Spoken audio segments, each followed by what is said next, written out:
I just hit record and just go. I'm convinced that machines can and will think.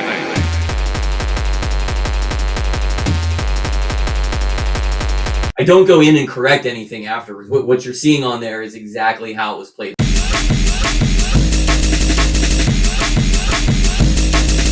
So if I make a video and I watch it and I don't feel like it makes all of my previous ones look just old, then it's not good enough. And I'll go make, because it just has to continue to push limits.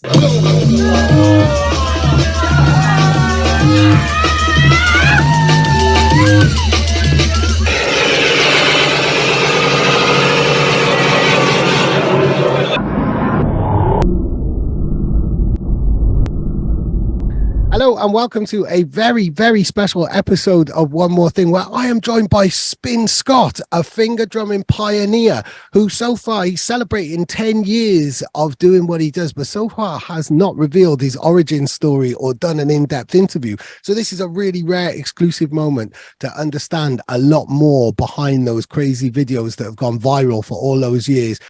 For me, the first thing I want to know is the first time you ever got goosebumps from music, the first time music ever really created that smile that we see on your face when you're live and in the moment. Yeah, so that probably goes back as close to birth as you can say. I come from a family of music fanatics, musicians, DJs, just it's in the blood and it's genetic. So, I mean, from when I was, less than a year old, I was put in the little swing and parents would just play music for me, whether it was disco, funk, whatever, anything with a beat.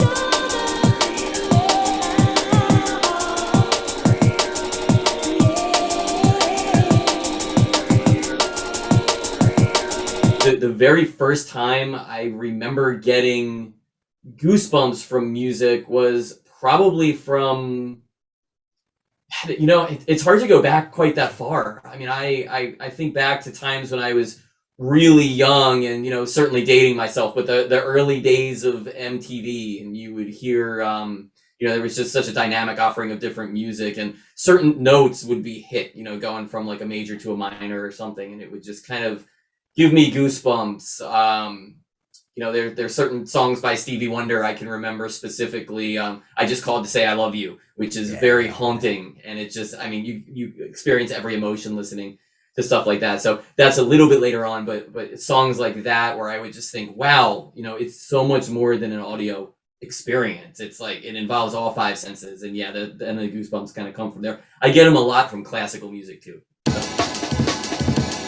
So we could probably do a whole separate interview about the family history. But yeah, my father was a prolific drummer in Baltimore, Maryland, way back in the 60s. And he played for a couple of different bands, the Continental Rockers and the Catalinas. And they opened for all of the Motown, Gordy, Tamla acts when they would come through the city. And Smokey once offered my father, asked him if he wanted to be a backup drummer for Motown. Didn't work out because of Detroit union issues and things like that, and he would never get on an airplane, so that kind of squashed all of that.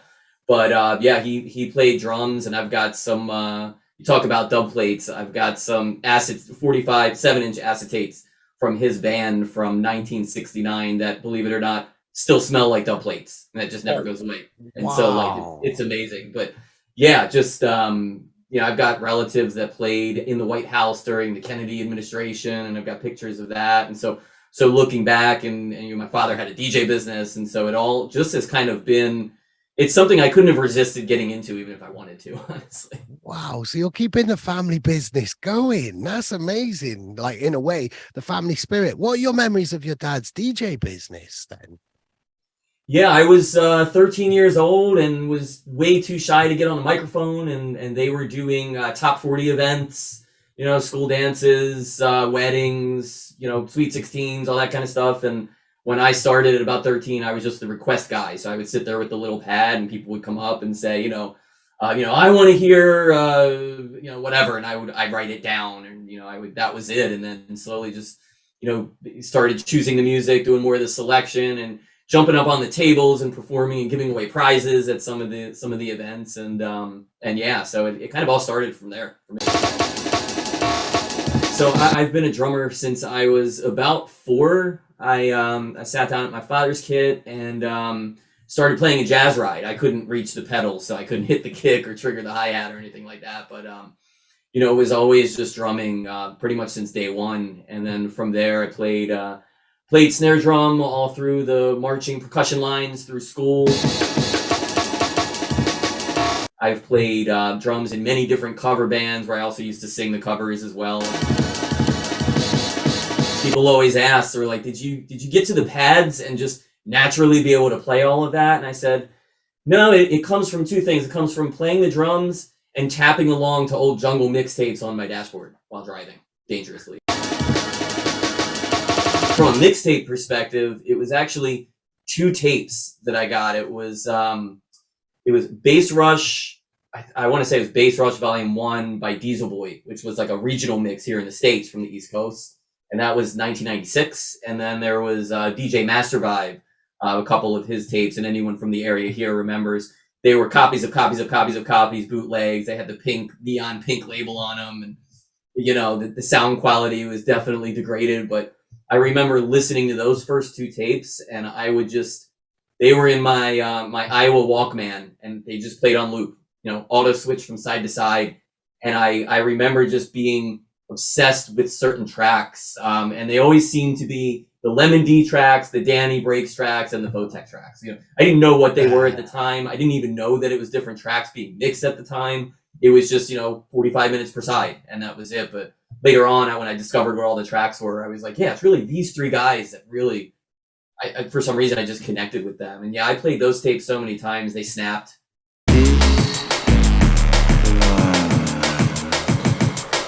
I loved drumming along to jungle, and obviously still do, because it goes beyond what you could play on a drum kit. Yes, you can play any of those beats on the drum kit, a single beat. Most of at least the stuff that I love comes from organic breaks anyway, like the Amen, the Thing Break, the Apache, all the usual classics.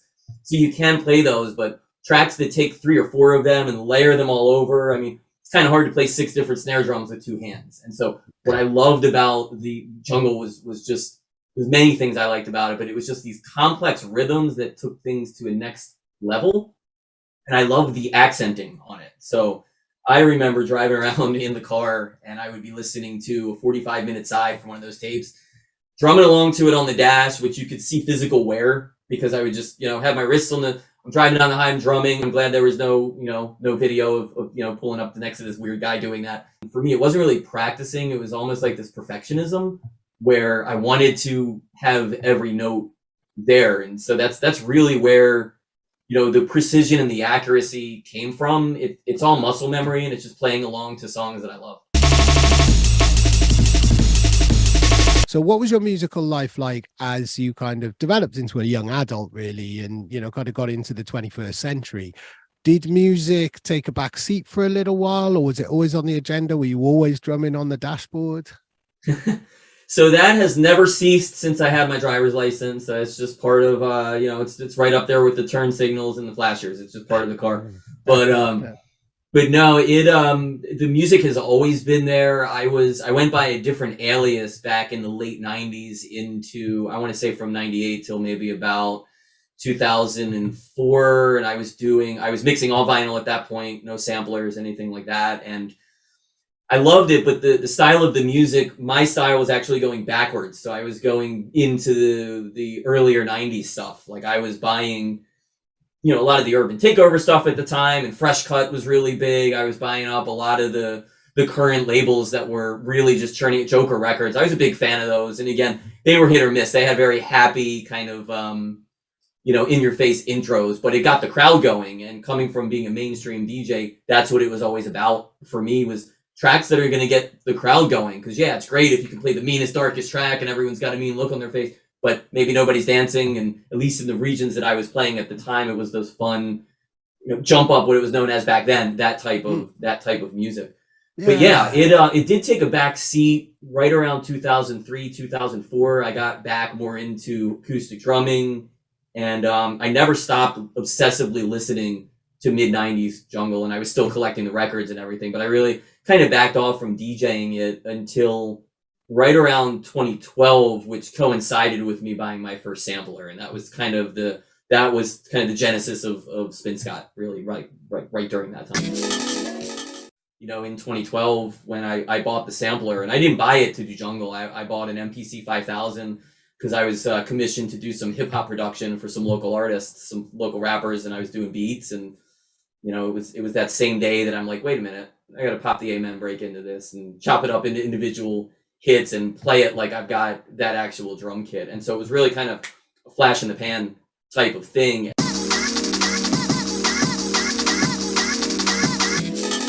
You bought it to use it for its most traditional role, which is to make hip hop then. Yeah, you know, I was staring at a computer all day during my day job, and you know, I use MADTRACK, and I still use MADTRACK, one of the old scrolling vertical trackers, to when I produce my commercial tracks. And I was just tired of looking at the screen, so I was like, let me pick one of these up. It was an investment at the time. I mean, to this day, that was the priciest sampler I bought. I don't use it anymore. It's really bulky, and you know, I've settled in on some of these other machines. But yeah, I bought it just to produce hip hop, and that same day I cut up the Amen break, and I'm like, well, if I lay this out to kind of emulate how I play these sounds on my dashboard, literally that's what I emulated, and that's what my programs are built around. I call it the dashboard layout. I'm sure a million people were doing this, and so like I decided to film a 50-second video just playing an Amen break solo real time with all one shots, no loops or sequences or quantize. And I went on YouTube at the time, and I'm like, searched live jungle MPC, and I couldn't find anyone else that was doing it. Not to say that, you know, someone hadn't done it, but I couldn't find any evidence anywhere, at least online and from all the videos and events that I'd been to. And so I put the video up almost thinking that, yeah, you know, this is just going to be like a 2-bit interest and go away. And it just took off. I mean, people reacted to it in a way. And that was the day that I bought the sampler and brought it home.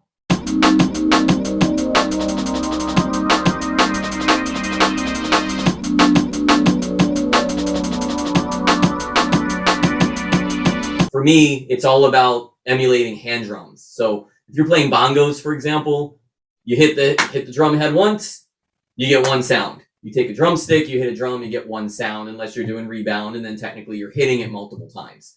And so that's how every single one of my programs has been built. And sometimes it's those challenges, you know, I'll wake up or finish dinner or something, and I think, well, this idea popped in my head. I don't think it's possible because I would either need a third hand or an 11th finger, you know, whatever. And I will have to figure out how to do it. And once I figure it out, I get energized to create the rest of the program.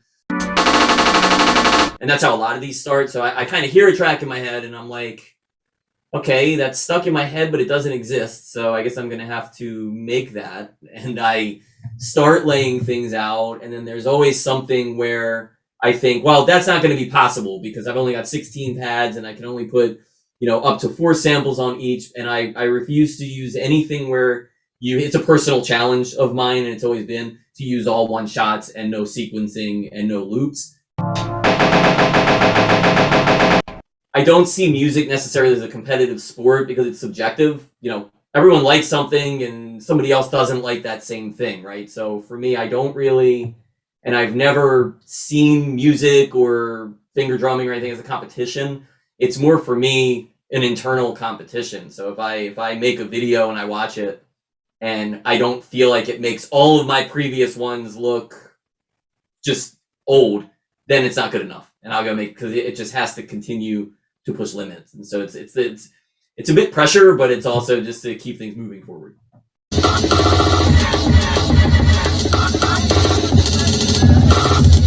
And I was going to ask about your very first live show as Spinscott. I mean, when you started doing this and you put up those early videos, and within a year you were releasing music as well with like Limbic System and stuff like that.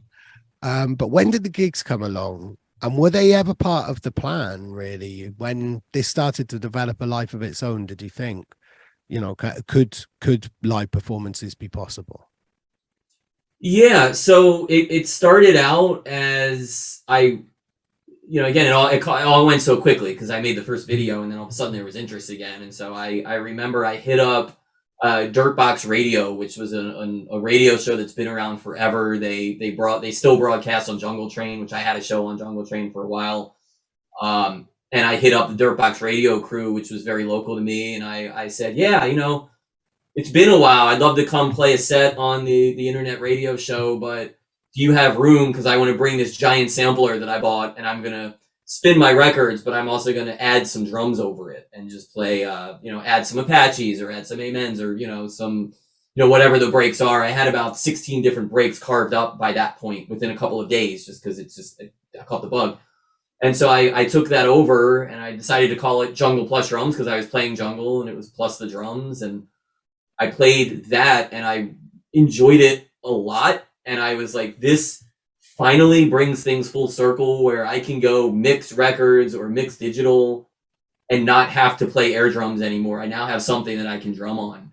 And so that was the first time I ever integrated the MPC into the DJ set. And then as I started making full videos or full programs, which the ones you'll see on YouTube are 2 or 3 minutes long, but I can ride out on any of those sections for 3-4 minutes and, they turn into full tracks.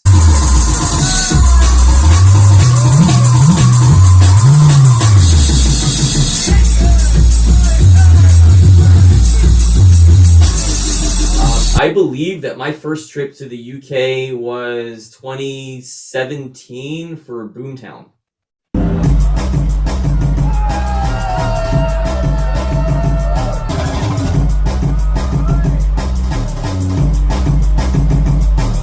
It was like playing in a spaceship, and I had been up for about 36 hours straight by the time I, traveled my overnight flight from the States to the UK and, went through everything, got checked in, went all the way out to where the festival was. And I remember I got up there and it was just magic. I mean, as much as people love jungle, and in the States, you find pockets of just these really deep jungle drum and bass scenes. To play in, I get goosebumps, I swear, like right now, just thinking about it. Because to play in the motherland of where my favorite genre that I've been in love with for decades, to be able to go full circle and play there. I mean, I honestly, after that set, I remember saying to myself, if I kind of retire this whole jungle thing at this point, like, I'm satisfied.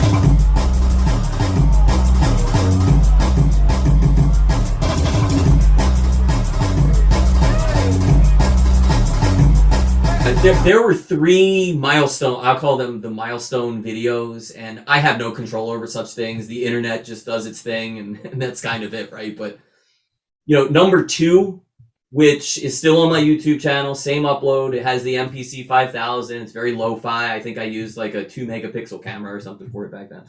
And the audio, if I remember, was through the camera. So yeah, not your HD, 24-bit master audio, to say the least. But that one really took off at its time, and that was in 2012, like kind of right when things got started.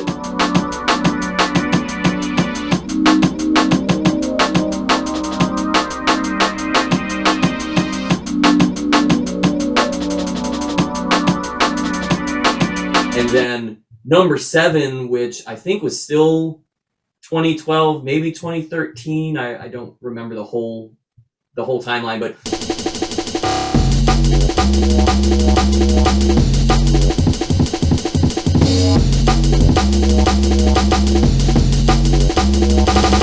Seven was shared by some decently sized online media conglomerates, and I remember waking up one morning and I had like 100 times the followers across all of my little Facebook at the time and my little YouTube.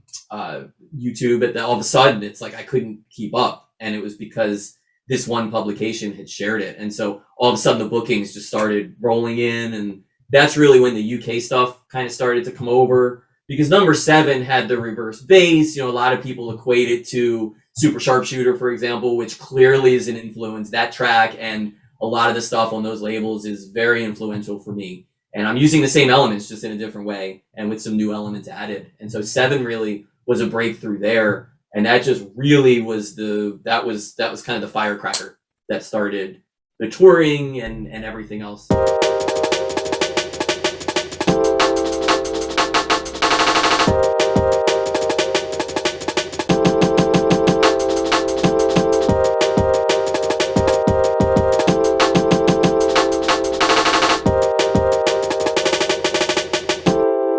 going from there. And then it wasn't until Precision, which came out in 2020, which that was like the next force multiplier for this.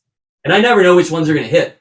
You know, Precision, I almost didn't post because I was like, you know what? I've done a couple that were kind of similar to this already, and it's not really popping for me, but I do think the vocal sample is cool. So I guess I'll just put this one up.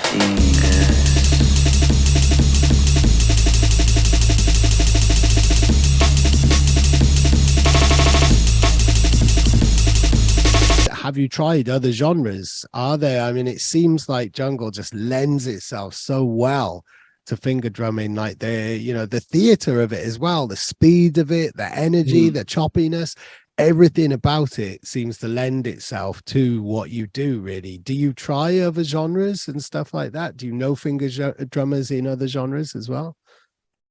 So in terms of what I do, I have done some other genres. Jungle and drum and bass have been my primary focuses, but I did one called, I think it was Launch. There's a couple that are 4-beat, because I mean, I went through the phase like everyone else in the early 90s when two-step took over the world, the two-step garage or garage, depending on where you come from. And you know, when that was really big and all the old school jungle producers like started putting out, you know, two-step record, I was really into that style too. So I have dabbled recently and over the past decade or so with some two-step.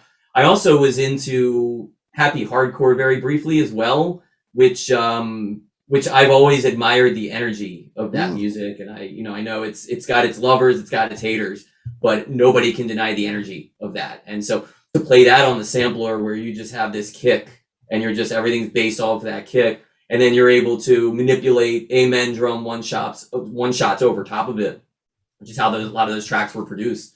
I love playing that too. So Take a Trip is one I'd recommend checking out if you want to see some of the hardcore.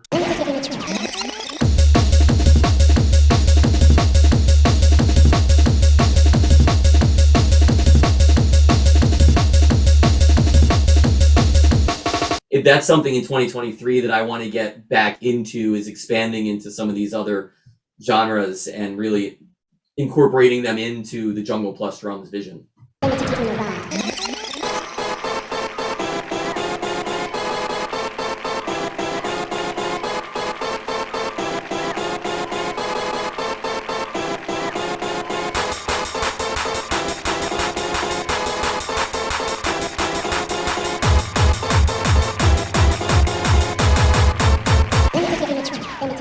So the next 10 years for me is more about kind of growing growing my audience to bring new people into the fold that may not be familiar with this music. And I'm not all about commercializing jungle. I mean, one of the reasons I love it is because it always kind of bubbles along the underground. And there's value in that. There's like, you can't just go to the neighborhood bar, at least here, and they're playing, like Raga Jungle night for like 3 hours. It's just not going to happen. Right. And so it's something that if you like that stuff in many areas of the world, you gotta seek it out. It's not just going to find you.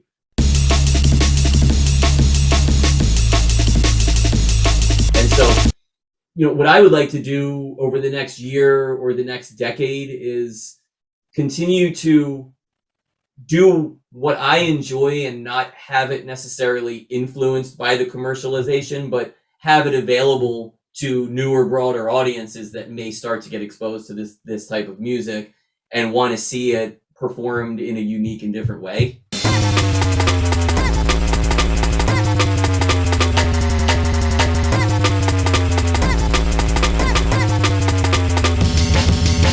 Definitely more touring, definitely more videos. I've been promising an album for 1.5 years now, and my perfectionist mindset has continued to delay that, but I've got 7 or 8 tracks out of the 11 or 13 that I want to release on it. It's probably going to be 11 tracks, and so I'm more than halfway there, and I would like to get that out in 2023. So that's going to span a lot of different genres as well.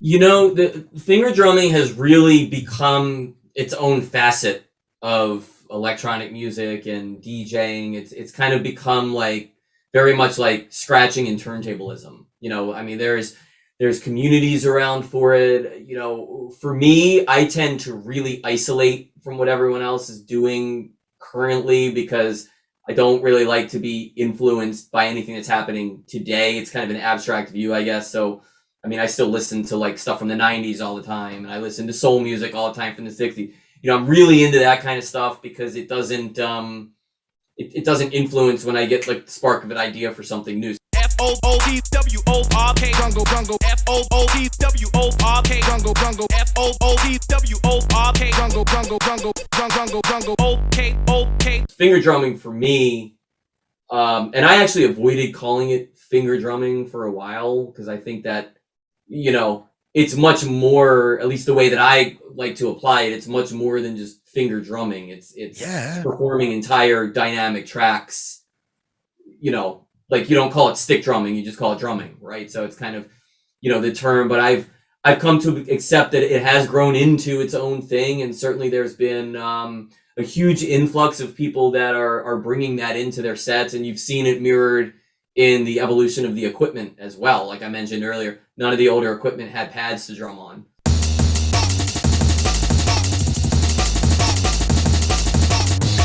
But, you know, for the finger drumming, it's people will want to learn how to do jungle specifically because it's the fastest or because it's the most, it just looks like the most challenging. And so it's become like very much something that people want to learn to do.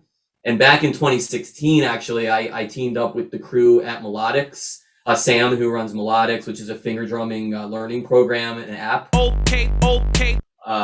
know, just to kind of share how some of that's done. And you know, very, very recently, I've seen a lot of those same, you know, my dashboard layouts and some of those things popping up in some mainstream finger drumming videos. And I've got to sit back and be, you know, and be proud that it's kind of gotten to that point and that it's grown and that other people are kind of running with it in their own way. It's really cool. And I like to be clear, you know, I didn't invent finger drumming. I'm not the first person to use the amen break. I could spend another 6-hour interview telling you about how amazing music has led up to this that was just made by the pioneers of the genre. But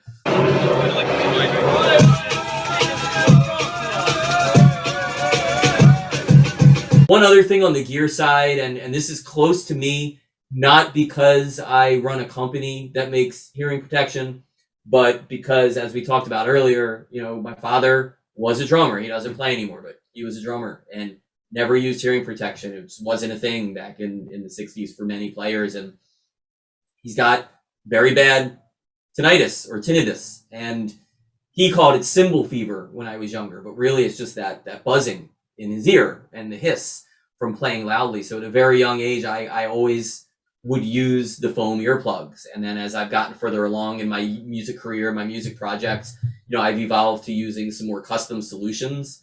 But, you know, no one enjoys after the gig getting back to the hotel and having to turn a white noise machine on because your ears are ringing. And, you know, you as you age, it's cumulative. And so I love what's going on with the consciousness today with hearing protection, because we're all doing this because we love music. So how horrible is it if you can't hear music anymore in the future? And it's like, you know, you don't realize it's all like, you know, pressure and time and how long you're exposed. And so I always carry a bag of, literally a bag of 20 foam earplugs with me to every gig.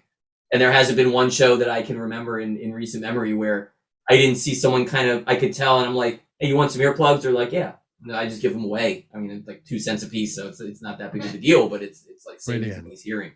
And so, you know, I love how the use of headphones and the use of hearing protection is sort of the last piece of the DJ rig to evolve.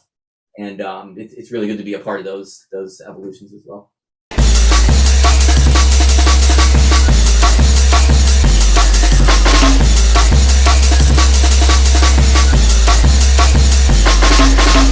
Brilliant. You're at the forefront of lots of different things. I've got 1,000,001 questions about that, but I think I'm going to save that for another time. Sounds So good. yeah, Scott, thank you so much for joining me on One More Thing, and thank you to everybody who has watched this video. If you've enjoyed it, please like it, please subscribe, please tell your nan about it and your neighbor and all of your friends and stuff like that. And I hope you've enjoyed this. Stay tuned for more One More Thing content. Scott, thank you very much for joining me. Thanks, Dave, and thanks for being a part of my 10 years of live jungle and drum and bass finger drumming celebration. Peace. Amazing. Here's to another 10 years. Thank you. One more thing. One more thing. One more thing.